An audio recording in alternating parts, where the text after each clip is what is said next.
Randall David Johnson was one of the most electric players in baseball. Standing at 6 feet 10 inches, Johnson was nicknamed the Big Unit, as he was easily the tallest player in MLB history, a fact that undoubtedly shaped his dominant presence in the game. His incredible career saw him play for 6 different teams for 22 seasons, most notably the Seattle Mariners and the Arizona Diamondbacks. His impressive game combination helped him earn nearly $200 million during his time in the league, and he etched his name in the sand of time.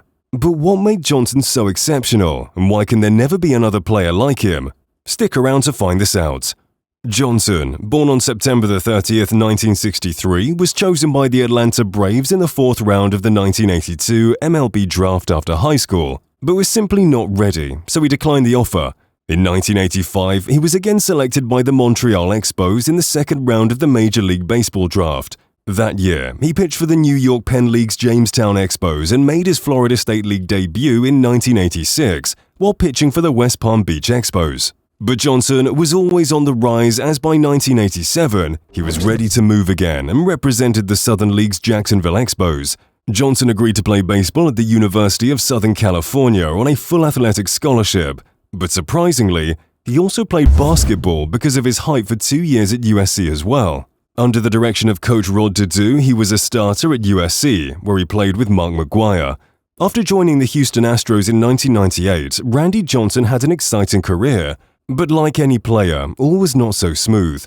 Johnson pitched 4 shutouts while posting a 10-1 record, a 1.28 ERA, 116 strikeouts in 84 third innings, and 11 regular season starts with the Astros. Despite pitching for just 2 months, Johnson was placed 7th in the National League Cy Young Award voting and contributed to Houston's 2nd consecutive National League Central Division championship. But one period that perhaps stands out was Astros' 3-1 defeat to the San Diego Padres. Although, through the 2 games, Johnson only managed 3 earned runs. Johnson later played for the Arizona Diamondbacks from 1999 to 2004, after agreeing to a $52.4 million deal with a 5th-year option with the team. That year, Johnson led the majors in innings, complete games, and strikeouts, and led his team to the playoffs with a 17-9 record, 2.48 ERA, and 364 strikeouts. His play made him one of the finest left-hand pitchers in the MLB in 1999, as only a very few names strike a chord in this category. He became only the 3rd pitcher in history to win the Cy Young Award in both the American and National Leagues, after Gaylord Perry and Pedro Martinez. While Martinez won the AL Cy Young, in the same year Johnson won the NL Cy Young. Johnson earned the Warren Spahn Award and the National League Cy Young Award for the 2nd year in 2000 with 19 victories, 347 strikeouts, and a 2.64 ERA. Johnson was so spectacular in the Diamondbacks that after they brought in another ace player, Curt Schilling from the Philadelphia Phillies in July 2000, they both formed a formidable squad that served as the foundation of the Diamondbacks' rotation. Johnson and Schilling led the Arizona Diamondbacks to their first World Series participation and victory in 2001 against the New York Yankees in the 4th season of the team's existence. The 2 aces had to split the 2001 Sportsman of the Year title from Sports Illustrated magazine, as well as the Babe Ruth Award and the World Series Most Valuable Player Award. The pair pushed themselves every year as they finished 1st and 2nd respectively in the Cy Young voting for the first of 2 straight seasons. This set Johnson on the path to receiving his 3rd straight Warren Spahn Award. Johnson delivered an impressive performance all through his stay at the Diamondbacks and received 5 wins out of 11 postseason games with the team. Also, he was the final pitcher to win 3 games in a single World Series, and also took over as the starting pitcher. He racked up 16 strikeouts in 7 innings, theoretically breaking the previous mark for the most strikeouts in a relief appearance. When Johnson started playing for the New York Yankees in 2005, he started out pretty well. But 2 years later, he fell into a maze of many swap and transfer deals. It started during his time at Arizona, who sold him back to New York. The Yankees then traded him back to Arizona in exchange for a deal that included Louis Vassano, Albert Gonzalez, Steven Jackson, and Ross Ollendorf. The Yankees pointed out Johnson's personal reason as the rationale to trade the player. This came after talks with Brian Cashman during pre-season about the need to be near his family in Phoenix following the passing of his brother. However, Johnson faced more trouble during that time. He missed most of April that year trying to recover from a back injury before returning on April 24, 2007.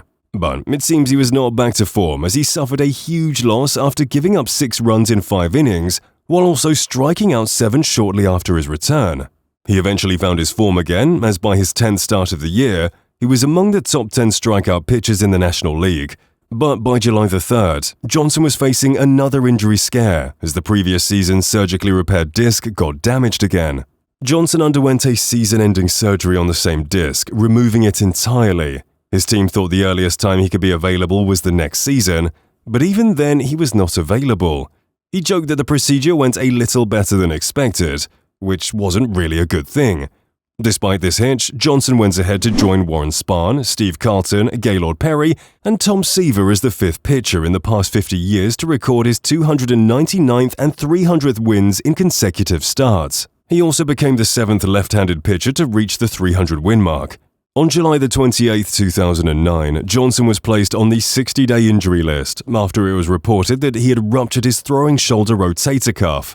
And 2 months later, the Giants activated Johnson and sent him to the bullpen. That same September, Johnson faced the Los Angeles Dodgers for 3 hitters in his first relief appearance in 4 years. He was the second oldest player in the Major League Baseball then, behind only Jamie Moyer, a former teammate with the Mariners. Johnson was 46 years old at the time.